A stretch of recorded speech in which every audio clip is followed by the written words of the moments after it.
From Rwanda flow the headwaters of the White Nile and the Congo rivers.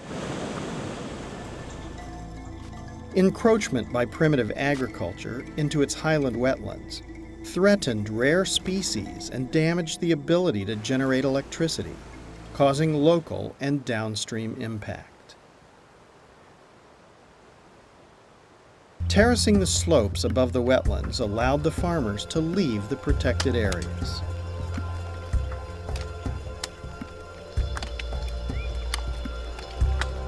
Within 6 years, much of the hydrological function has returned.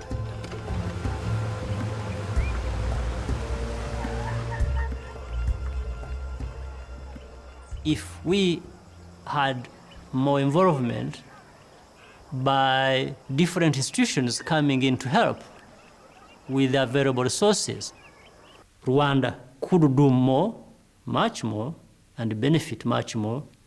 But so would other countries if such a partnerships and support were provided.